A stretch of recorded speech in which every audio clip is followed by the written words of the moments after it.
ఇక తిరుమల పుణ్యక్షేత్రంలో భక్తుల రద్దీ కాస్త తగ్గింది. టోకెన్లు లేని భక్తులు శ్రీవారి సర్వదర్శనం కోసం సుమారు 15 గంటల పాటు వేచి ఉండాల్సి వస్తోంది. ప్రస్తుతం 17 కంపార్ట్మెంట్లో భక్తులు స్వామివారి దర్శనం కోసం నిరీక్షిస్తున్నారు. ఒకరోజే 84,646 మంది భక్తులు శ్రీవారిని దర్శించుకున్నారు. 29,700 మంది స్వామివారికి తలనీలాలు సమర్పించి మొక్కులు చెల్లించుకున్నారు.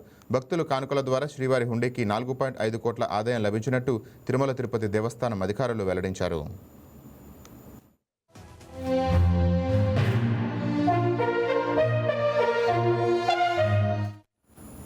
దీనిపై మరింత సమాచారం మా కరెస్పాండెంట్ సెల్వం ఫోన్ ద్వారా అందిస్తారు. రైట్ సెల్వం, చెప్పండి, తిరుమలలో భక్తుల రద్దీలపైన అప్డేట్స్ ఏంటి? Good morning Rajendra. ఏదైతే చూస్తుంటే గడిచిన 3 నెలలుగా కూడా ఇటు భక్తులు భారీగా కూడా శ్రీవారి దర్శనార్థం తిరుమలకు తరలిస్తున్నారు. ఈ నేపథ్యంలో అందుకు కాస్త భిన్నంగా అయితే ఈ రోజు చూసుకుంటే కూడా గతంలో పోలిస్తే కూడా గతంలో ప్రతిరోజు కూడా అన్ని కంపార్ట్మెంట్ల నుండి బయట క్యూ లైన్లు అయితే కూడా వేచినటువంటి పరిస్థితి అయితే నెలకొంది భక్తులు. ఈ రోజు మాత్రం చూసుకుంటే ప్రస్తుతం 17 కంపార్ట్మెంట్లలోనే స్వామివారి దర్శనం కోసం అయితే భక్తులు వేచి ఉన్నారు.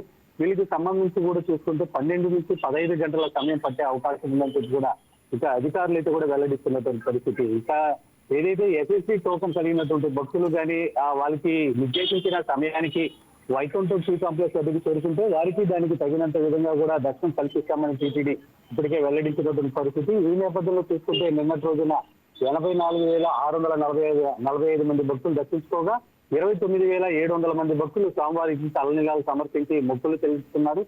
హుండీ ద్వారా 4.50 కోట్ల ఆదాయం లభించినట్టు మనకు ప్రధానంగా తెలుస్తుంది. ఇక నిన్నటి రోజున లడ్డూలు కూడా చూసుకుంటే 3,95,000 లడ్డూలను విక్రయించగా 2,28,000 మంది భక్తులకు అన్నప్రసాదాలు పంపిణీ చేయనట్టు కూడా టీటీడీ అయితే కూడా చేరుకునే పరిస్థితి. ముఖ్యంగా చూసుకుంటే టీటీడీ సలహాలు సూచనలు పాటిస్తూ కూడా స్వామివారిని ప్రశాంతమైన వాతావరణంలో దర్శించుకోవాలని టీటీడీ కూడా ప్రత్యేకంగా విజ్ఞప్తి చేస్తున్నటువంటి పరిస్థితి అయితే నెలకొంది. మరోపక్క ఏదైతే తిరుపతిలో ఇచ్చేటువంటి శ్రీనివాసం, విష్ణునివాసం, భూదేవి కాంప్లెక్స్ లో ఇచ్చేటువంటి ఎస్ఎస్బి టోకన్ ఉన్నాయి. వాటిని కూడా పూర్తి స్థాయిలో కుదించి అంటే భక్తుల రద్దీని దృష్టిలో ఉంచుకొని వాటిని కూడా కేవలం 10,000 టోకన్లు కూడా టీటీడీ కేటాయిస్తుంది. నడకదారి మార్గంలో వెళ్లేటువంటి భక్తులకి కేవలం 2,000 టోకన్లు మాత్రమే అందిస్తూ వస్తుందని మనం ప్రధానంగా చెప్పుకోవచ్చు.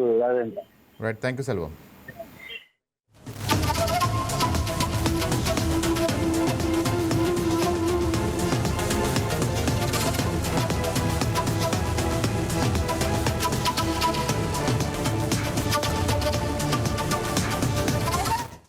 బంగారం బ్యాంకులో ఉంటే అది మీ అప్పు, అదే శివ గోల్డ్ కంపెనీకి తీసుకొస్తే అది మీ పెట్టుబడి. తాకట్లో ఉన్న మీ బంగారాన్ని మేము విడిపించి ఈ రోజు మార్కెట్ ధర కొని స్పాట్లో మీ నగదు మీకు అందిస్తాం. ప్రతి నెల వడ్డీలు కట్టడం లాభమా లేదా ఇలా చేయడం లాభమా మీరే ఆలోచించుకోండి.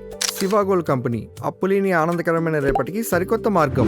జస్ట్ ఒక కాల్ చేయండి. తాకట్లో ఉన్న మీ బంగారాన్ని విడిపించి ఈ రోజు మార్కెట్ రేట్కే కొనబడును.